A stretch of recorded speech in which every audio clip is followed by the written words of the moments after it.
Call halal, Yahweh, Ba'ashem Yahushai, Ba'ashem Yahushai, Rachachodash. Let the elders that rule well be counted worthy of double honor, especially they who labor in the word and doctrine.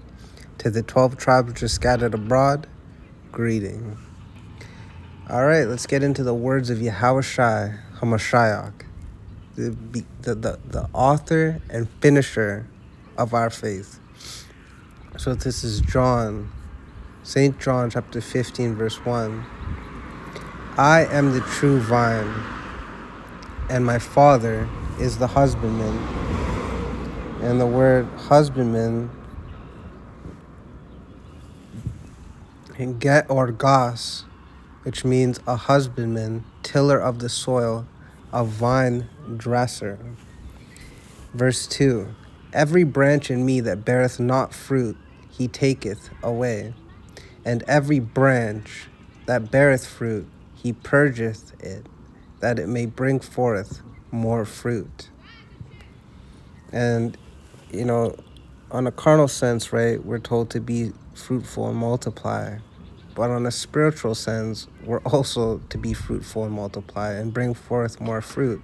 And you may not have a physical fruit, right? But you may push out epistles and then you get one view or however many views you get. And a true elect that truly believes in Yahushai and the teachings of Great Millstone on down, and anyone that teaches like Great Millstone, they truly believe it, they will, that's essentially technically your fruit. You could be in another continent and someone wakes up in a different continent, right? As long as that vibration of Yahweh Shai is being pushed. And you have to love the words of Yahweh because his words are so direct, so clear, so concise, and beyond. Verse 3, now ye are clean through the word which I have spoken unto you, right? Be transformed by the renewal of your mind, right? It's like living waters. It's washed. Yahweh has washed us. And with that beautiful spiritual power and mercy and beyond, we must do what we can according to our lot to further the ministry. Verse 4, abide in me and I in you, as the branch cannot bear fruit of itself, except it abide in the vine. No more can ye, except ye abide in me. I am the vine, ye are the branches. He that abideth in me, and I in him, the same bringeth forth much fruit, for without me ye can do nothing. If a man abide not in me, he is cast forth as a branch, and is withered. And men gather them, and cast them into the fire, and they are burned. And the modern sense of that is going to be when the UFOs pull up with Yahushua at the forefront, and they hit the wicked motherfuckers with the Wappo Zappo, as well as the nuclear missiles going off, detonating. That's going to be the new fire. Verse 7, if ye abide in me, and my words abide in you, ye shall ask what ye will, and it shall be done unto you. Very important and crucial. That's why we should be asking for spiritual things, right? And ultimately thanking Yahweh Shai, asking for forgiveness, praying for the elect. You'll develop your spiritual skill set and toolkit as you develop in this truth and grow if you are the elect, because Yahweh Shai will be in you, and because he is the living waters, you will continuously be spiritually and as well carnally nurtured. Verse 8, herein is my Father glorified. Very key, Yahweh B'Shem Yahshua must be glorified. He is our power. He has saved us continuously. He's promised us things we can't even comprehend and beyond. And he sent us Yahweh Shai. Like, my goodness, the list is infinite and beyond on some Toy Story shit. That ye bear much fruit. Verse 8, so shall ye be my disciples, right? And being a disciple of Yahweh Shai means you're under his discipline.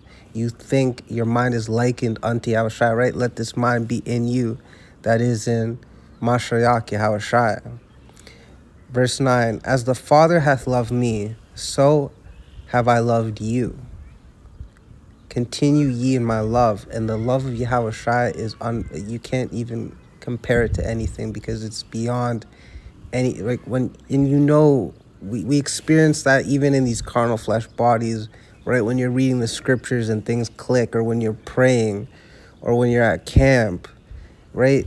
The list, every brother can say their testimony, right? But the love of Yahushua, it's absolutely amazing, and it's infinite, and we'll experience it more and more as we grow in this truth, and on a level we can't even comprehend when we get our new bodies. Verse 10, if ye keep my commandments, ye shall abide in my love, even as I have kept my Father's commandments, and I abide in his love. And we know that Yahushua was the embodiment of the law. He was the 613 manifest as well as beyond. And that's the type of way we're going to be rolling in the kingdom to come. And we're going to know his commandment. Verse 11, these things have I spoken unto you, that my joy might remain in you, and that your joy might be full. Verse 12, right? So you want to know what he meant by in verse 10, if ye keep my commandments, this is it. Verse 12, this is my commandment, that ye love one another as I have loved you. All right, Yahushua showed us prophecy, showed us what's to come. He showed us who we are and beyond. He saved us, been merciful. We're supposed to apply that to Akim and also Akwath, but you'll experience Akwath when you're spiritually mature, because you have to deal with them differently. All right, verse 13, greater love hath no man than this, that a man lay down his life for his friends. And we see this with, starting with the apostles of Great Millstone on down, brothers continuously going out, putting their life on the line, showing their face, being at their job and being recognized, going through embarrassment. Well, not really embarrassment, but going through, just like, hey, I saw you cursing out, getting fired and shit in front of people. That kind of is what I meant, right? Even though that's not really a bad thing, because technically if it's free Yahushua, that's a great thing, right? It's an amazing thing. But, right, going through the carnal feelings of that, right? Because unfortunately we're in the flesh right now. But it is what it is. So, verse 15. Henceforth I call you not servants, for the servant knoweth not what his Lord doeth. But I have called you friends. For all things that I have heard of my Father, I have made known unto you. The things to come. The fact that Yahushua is not, doesn't look like how they depict him with that stringy hair and soft and having women at the Passover, like totally off. Or depicting Yahweh, the Heavenly Father, as having leprous skin, like just absolutely blasphemous things, and the list goes on, right?